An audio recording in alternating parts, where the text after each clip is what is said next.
Abdullah ibn Ubay bin Salul, the leader of the Munafiqeen.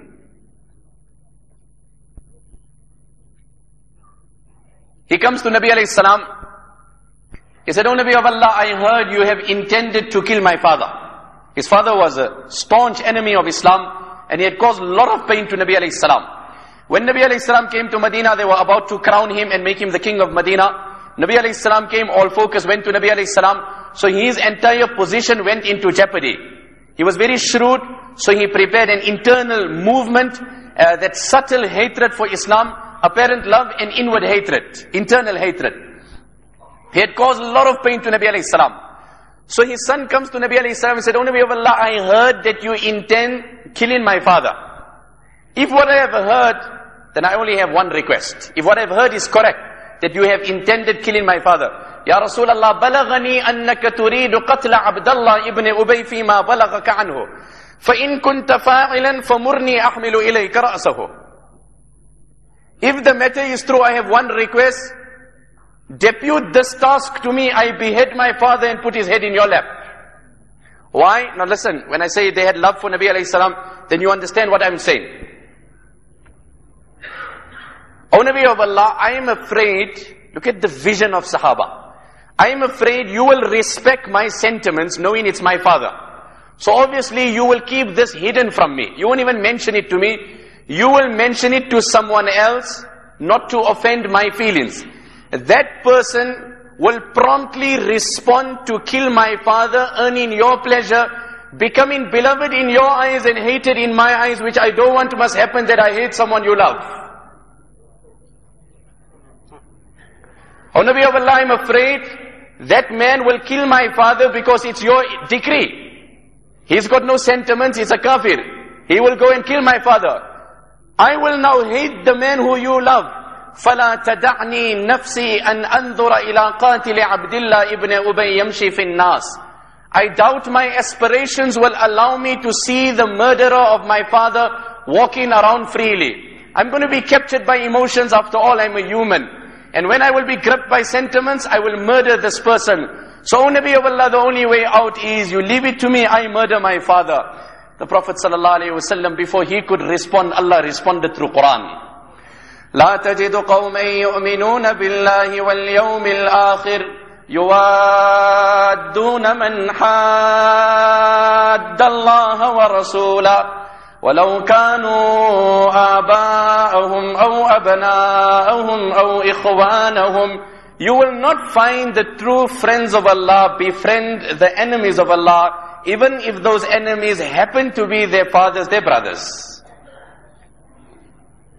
I often say, look at the level of their iman. Look at it. Nothing became an obstacle. Today a person's got a haram sweet in his hand. You tell him, hey, that's got some haram ingredients. Oh, okay, I bought it. Next time I won't buy it. Next time he can't drop a sweet for Allah's pleasure. He can't drop a sweet for Allah's pleasure. Oh, I bought it. I didn't know. Next time I won't buy. And the Prophet ﷺ passes by the house of a person. The riwayat in Abu Dawud, he asked, what's happening here? And symptoms of disapproval. So they said, no, he's renovating, he's plastering, he's extending. Nabi alayhi salam said, Al-amru asra'u min hada. I think Qiyamah will come before all these things will be done. So the Sahabi said, well, we just communicated the sentiments of Nabi alayhi salam to the owner of the house, that look here, we were walking by. Nabi sallallahu alayhi wasallam made an observation and he made a remark. Few days later, Nabi alayhi salam walked by, it was raised to the ground. Nabi alayhi salam said there was some dwelling that was being developed here. What happened? They said, O Nabi of Allah, we communicated your sentiments. He said, if you're not happy, what must he do with that building? What must he do with that building?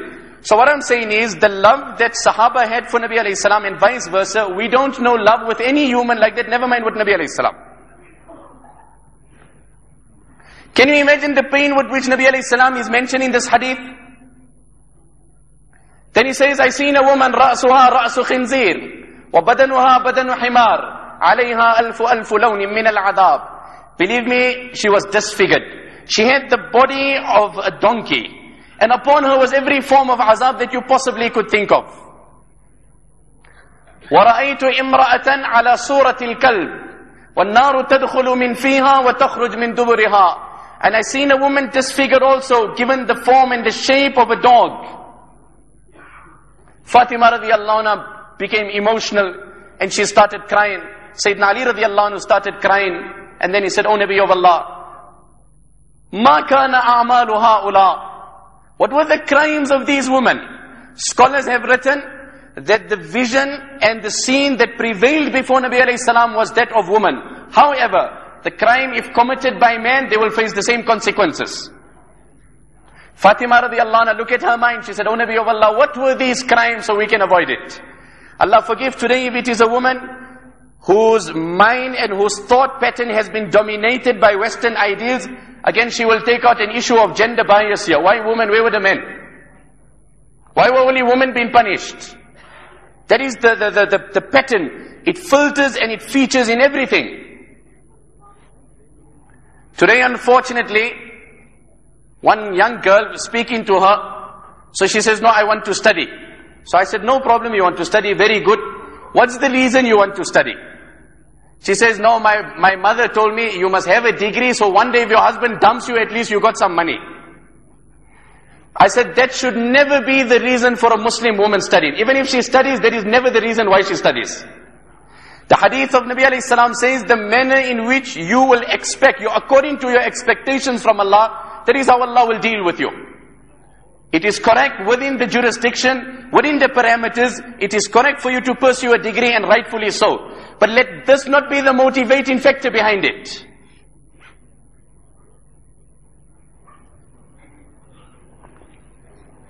O Nabi of Allah, what is the crime of these women?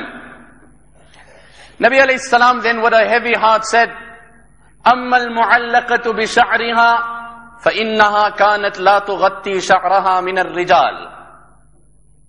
O my Fatima, O my Ali, what can I tell you? That first woman who I seen hung in Jahannam, لو أن ثوبا من أثواب أهل النار علق بين السماء والأرض لمات جميع أهل الأرض من نتنها.